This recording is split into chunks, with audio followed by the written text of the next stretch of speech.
Here's a question that stops many teams in their tracks. Just because you can collect a piece of data, does it mean you should?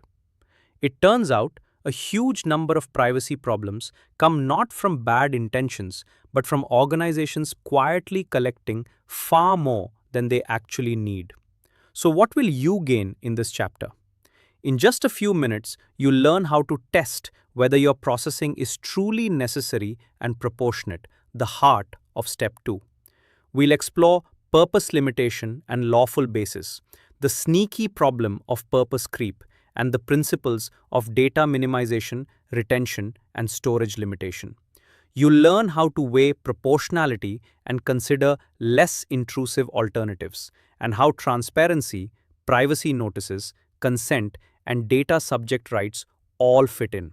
By the end, you'll be able to challenge any project with a simple but powerful question: do we really need all of this?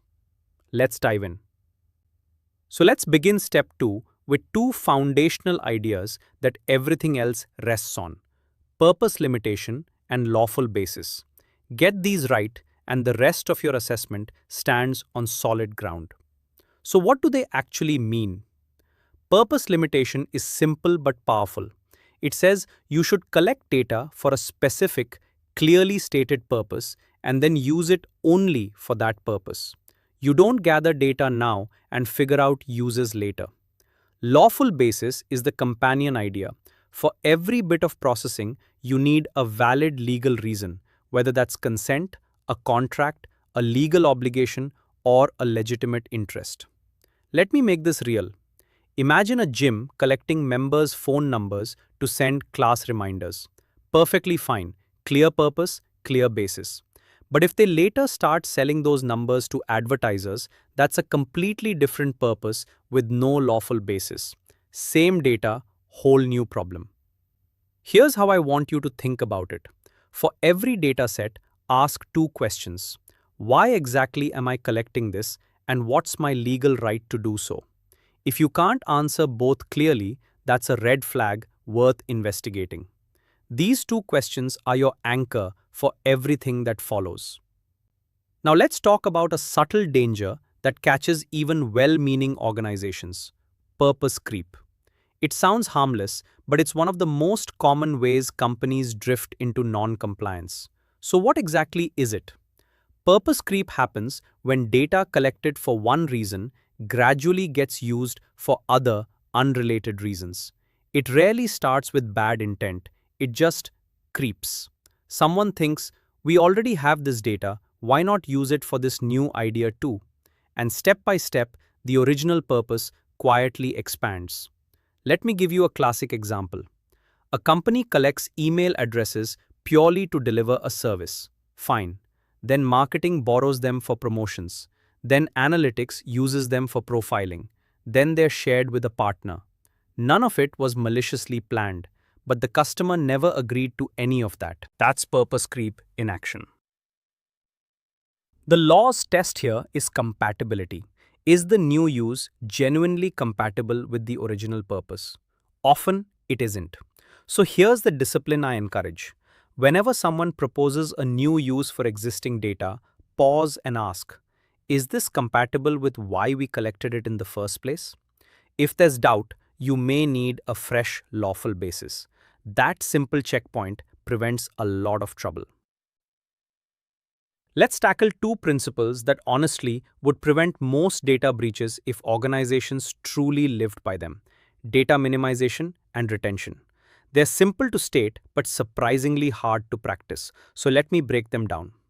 Data minimization says only collect what you actually need, not what might be useful someday, not what's nice to have, just what's necessary for your stated purpose. And retention is the natural partner. Once you no longer need the data, delete it. Don't hoard it forever. Here's a real story. A retailer I worked with had a sign-up form asking for date of birth, home address, and income level for what was essentially a newsletter. When we asked why, nobody had an answer. They just collected it out of habit.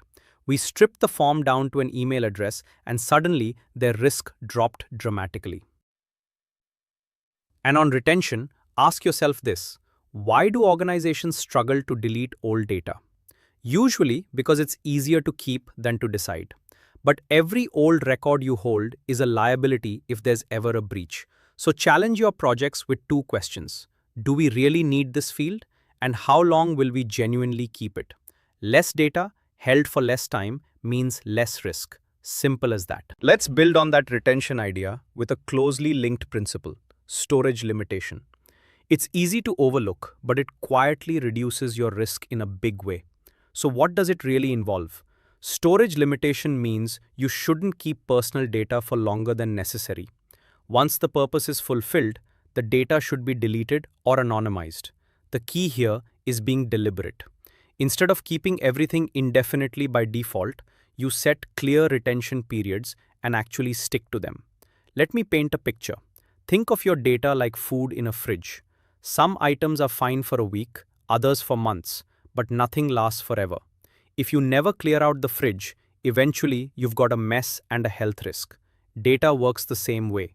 Old, forgotten data sitting around is exactly what turns a minor breach into a major one. Here's a practical example. A firm once discovered it was storing years of old job applicants' data, resumes, ID copies, everything for roles filled long ago. There was no reason to keep it, yet it sat there as a huge liability. So ask yourself, for each data set, what's our deletion plan? If the honest answer is, we don't have one, that's exactly the gap storage limitation is designed to close. Now we reach the real judgment call at the heart of step 2, proportionality. This is where you weigh the benefit of your processing against its impact on people's privacy. So how do you actually make that call fairly? Proportionality asks a balancing question. Is the privacy intrusion justified by what you're trying to achieve? A small benefit that requires collecting huge amounts of sensitive data probably isn't proportionate. A significant, legitimate goal achieved with minimal data usually is. And crucially, part of this test is asking, is there a less intrusive way to achieve the same result? Let me give you a concrete example. A company wanted to verify that users were over 18. Their first idea was to collect full ID documents from everyone. But a quick proportionality check revealed a lighter alternative, a simple age verification step that didn't store the actual documents. Same goal, far less data, far less risk. That's proportionality thinking in action. So here's the habit I want you to build. Whenever you assess processing, don't just ask, is this allowed?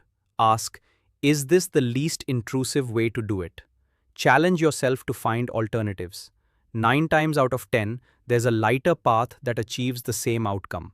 Finding it is exactly what makes your DPIA genuinely valuable.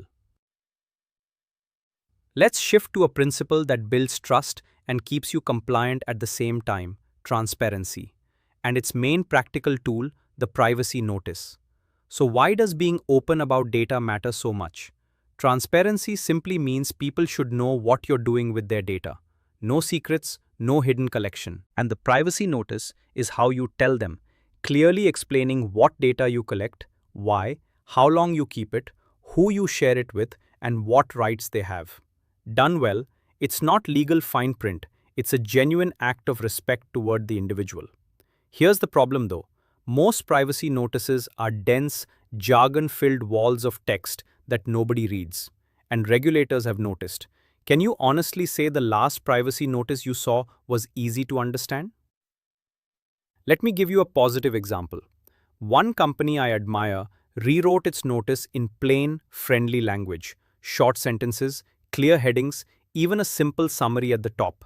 Complaints dropped and trust went up. So when you assess transparency in a DPIA, don't just check that a notice exists. Ask, would an ordinary person actually understand this? That's the real test, and it's one many organizations quietly fail. Let's close the necessity and proportionality discussion with something that puts real power in people's hands: data subject rights and consent. Because privacy isn't just about how you handle data, it's about honoring what individuals can ask of you. So let's unpack this. Data subject rights are the entitlements people have over their own data, the right to access it, correct it, delete it, object to its use, and more. A strong DPIA checks whether your systems can actually deliver on these. And consent, where you rely on it, must be genuine, freely given, specific, informed, and easy to withdraw. Not a pre-ticked box buried in the fine print. Here's a real test I've seen fail. A company proudly offered a delete my data option, but when someone actually used it, the data still lingered in backups and third-party systems. The right existed on paper, but not in practice. So, as you assess a project, ask the practical questions. If someone requests their data, can we find and provide it? If they want it deleted, can we truly remove it everywhere? If we rely on consent, is it real and reversible? Rights that only exist on paper aren't rights at all. Making them real is exactly what a good DPIA ensures. Let's pull step 2 together, because this is where a DPIA really earns its keep. So what should you carry forward? First, anchor everything in purpose, limitation, and lawful basis. Know why you collect data and your legal right to do so. And stay alert to purpose creep, that quiet drift into unapproved uses. Second, live by data minimization, retention, and storage limitation. Remember that newsletter form asking for income and date of birth? Collect only what you need, keep it only as long as you must. Third, always test proportionality by hunting for the least intrusive alternative, like age verification without storing full IDs. And finally, make transparency real and data subject rights genuinely deliverable, not just words on paper. Now, if this is helping you grow, please subscribe because we release practical privacy training like this regularly. The full playlist is linked in the description, and clicking it shows every video in order. And for the complete journey with role plays, quizzes, and practice tests, my Udemy course on conducting DPIA is linked below. Next, we start identifying and assessing privacy risks. See you there.